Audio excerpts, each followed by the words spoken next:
We want to get back to our coverage of the protests involving the death of George Floyd, protests that have happened all across the country. I want to show you first here a live picture of part of the protest in Grand Rapids, though much of the crowd there has moved down toward the Grand Rapids Public Library and back over to Morning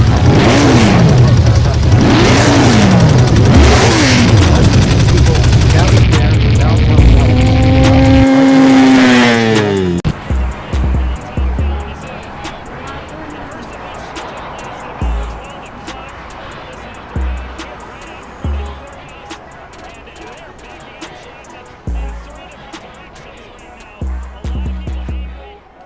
What's good, you guys?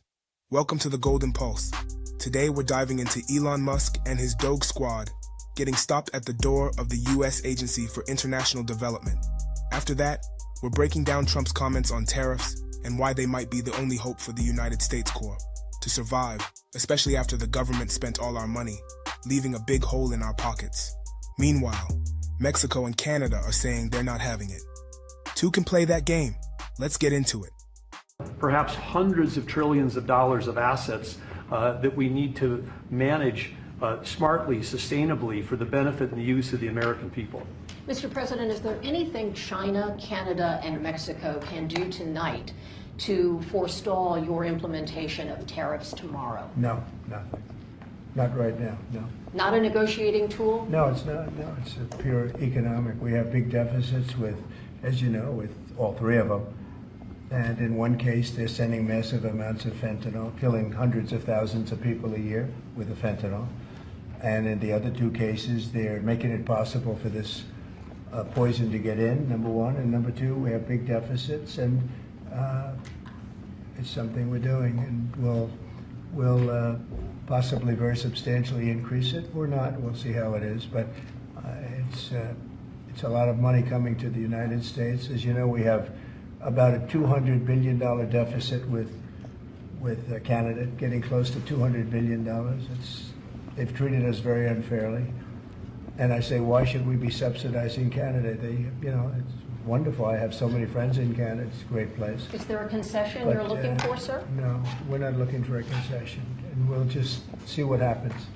We'll see what happens. And with Mexico, it's the same thing. We have a $250 billion deficit, and we have a lot of people coming into the border, and now we've largely stopped that, but we've stopped that ourselves. I think they've done a fantastic job. You've seen the numbers, they've dropped to almost zero. But we've suffered under the past administration for years and years. We've suffered with millions of criminals coming into our country. Criminals, people from jails from all over the world. They come through Mexico, and they come through Canada too. A lot of them come through Canada, and a lot of fentanyl comes through Canada, and China makes the fentanyl. China makes the fentanyl, gives it to Mexico, puts it through Canada, puts it through different places, mostly Mexico, but also a lot through Canada. And so all three haven't treated us very well. There are significant... Can I ask you about your meeting with NVIDIA? What did you talk about, and do you think you need to ban more of the chips that they're selling to China? Well, he's a great gentleman, and I hadn't met him. He's the biggest in the world in terms of chips. And I can't say what's going to happen with it. We had a meeting. It was a good meeting.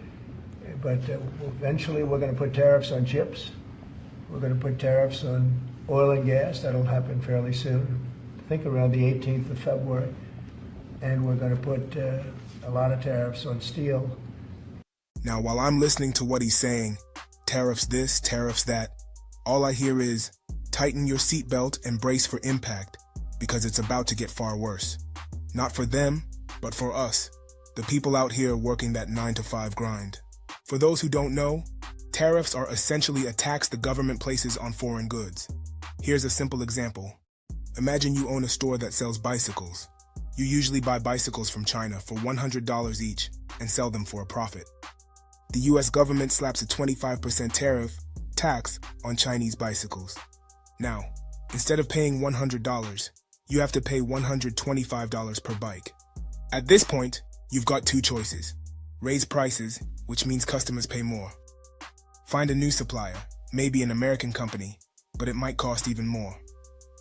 The goal of tariffs is to make American-made products more attractive since foreign ones become more expensive. But here's the catch. While tariffs help local businesses, they also make things more expensive for customers. So at the end of the day, who's really paying the price?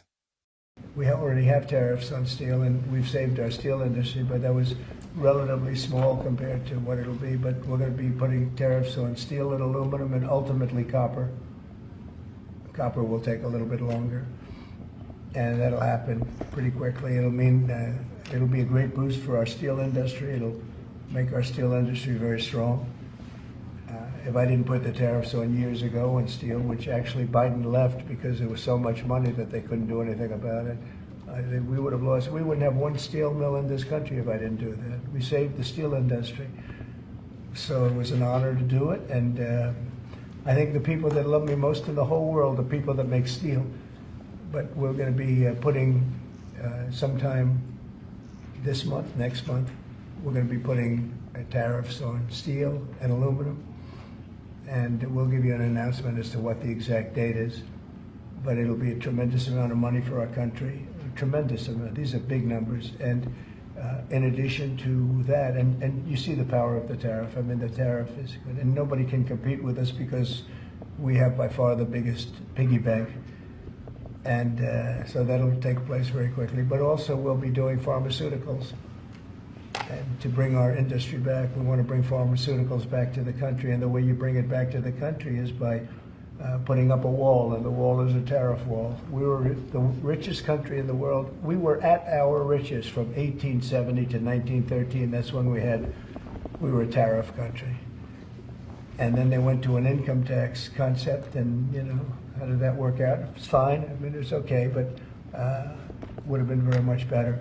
So we'll be doing pharmaceuticals, importantly, and drugs, medicines, etc., all forms of medicine and pharmaceuticals. And we'll be doing, very importantly, steel, and we'll also be doing chips and things associated with chips. And sir, what do you plan on talking with the Japanese? Okay, so now that we know all that, I'm getting the feeling, or the information is straight up telling me, that we're about to have to pull ourselves up by our bootstraps. Now, for those who don't know, I'm a pure-blooded ninja, born and raised. So I can say pull yourself up by your bootstraps without being offended, and still be pissed off from hearing it. That being said, we're going to have to save this country. We're the ones who have to replace the money that's been used up, whether it was the Democrats, the deep state, or some secret society of money-burning goblins, with our hard-earned cash. Now here's the real question. Is that why he's cutting food stamps and making all these moves to push people back into the workforce? And for the folks asking, what does he mean by we? Let me break it down for you. If you buy toilet paper to wipe your ass, if you buy food to put on your table, if you put gas in your car just to get where you need to go, guess what? We're all in this together. That's what I mean by WE. Now I can't help but wonder, when he said he's cutting taxes, did he mean income taxes? Anyway, moving on. These orders will enforce a tariff rate of 10% on all imports from China and 25% on imports from Mexico and Canada. And as local organizations are bracing for the change, Mexican President Claudia Sheinbaum responded to President Trump's tariffs through a lengthy post on X. The Mexican president posting on Saturday, "We categorically reject the White House's slander that the Mexican government has alliances with criminal organizations as well as any intention of meddling in our territory." Sheinbaum declaring retaliatory tariffs today, instructing her economy minister to enact a contingency plan. Those details are unspecified at this hour. Meanwhile, Canadian Prime Minister Justin Trudeau also announced shortly after that his country would also be retaliating, responding to the Trump administration's executive order by implementing a 25% tariff against billions of dollars in U.S. goods, saying he plans to stand strong for Canada. Take a listen. Tonight, I am announcing Canada will be responding to the U.S. trade action with 25% tariffs against $155 billion worth of American goods. This will include immediate tariffs on $30 billion worth of goods as of Tuesday, followed by further tariffs on $125 billion worth of American products in 21 days' time to allow Canadian companies and supply chains to seek to find alternatives. We're now in a trade war with Mexico and Canada. For the American people, it'll now be a war between prices and their paychecks. That is the last thing we need. Senate Minority Leader Chuck Schumer reacting today after President Donald Trump upheld his campaign promise to go after foreign countries, signing orders to impose tariffs on imports from Mexico, Canada, and China. Trump says the tariffs are meant to force those countries to do more to stop the flow of fentanyl into the United States. He also says the tariffs are being imposed because the United States has a trade deficit with the three countries. But many fear tariffs will drive up prices in the United States on a wide range of products and impact border communities like El Paso. Donald Trump is out here shutting down departments and creating his own, like it's a startup company. And guess who's in charge of the latest one? Elon Musk. Yeah, you heard that right. Now they're all trying to figure out the same thing we've been wondering. What the hell happened to the money? The Democrats, the deep state, or some shadowy financial black hole? Where did it all go? So in January 2025, Trump created a new department called the Department of Government Efficiency, DOGE for short, because of course it is. Their job? To sweep through every government department and decide if it's actually necessary or just another money pit. Now here's where things get spicy. Members of DOGE, led by Elon Musk, recently tried to gain access to the systems of USAID, the United States Agency for International Development. But guess what? They got stopped at the door. The two top security officials blocked DOGE from accessing the system, and now, boom, those officials are on administrative leave. Now for those who don't know, USAID primarily deals with funding overseas projects. So, let me ask you this. What's happening overseas right now? And why don't they want DOGE looking into it? Check it out. The two top security officials at the U.S. Agency for International Development were put on leave for standing up to officials from the newly formed Department of Government Efficiency. The pair refused to allow DOGE officials, led by Elon Musk, to access their systems at the agency. DOGE personally, physically attempted to access the U.S. aid headquarters in Washington, D.C., but they were stopped. Sources say they wanted access to security systems and files. Some insiders say President Trump plans to sign an executive order to fold that agency into the U.S. State Department. That's a move Democrats say is illegal. This follows DOGE officials gaining access to sensitive Treasury data, including Social Security and Medicare customer payment systems. Now, it's obvious they don't want DOGE snooping around in there. It's like when your nephew asks you for $100 to buy some new shoes, but the next time you see him, he's still rocking the same played-out kicks. And when you try to ask him what happened, he takes off running like he got a warrant. But to put it more professionally, it's like an audit. But yeah, why? Because like I said, USAID primarily handles overseas funding. So why is this lady over here talking about Social Security and Medicare? From my research, that has nothing to do with USAID. So what is she even saying? This is exactly why I don't trust mainstream media. They'll look you dead in the eye and lie with a straight face. I doubt she even knows what she's talking about. She's just reading off a teleprompter like it's karaoke night for government propaganda. Crazy. And since she brought up the Treasury, let's talk about that.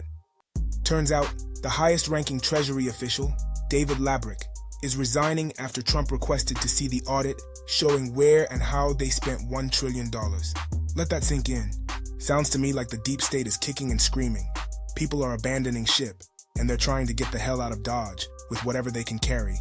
Meanwhile, Trump and Elon got these boys out here looking like... Alright y'all, that's it for today's video. Let me know what you think about these topics in the comments. Don't forget to like, share, and subscribe. And above all else, stay safe out here. Catch y'all in the next one. Peace.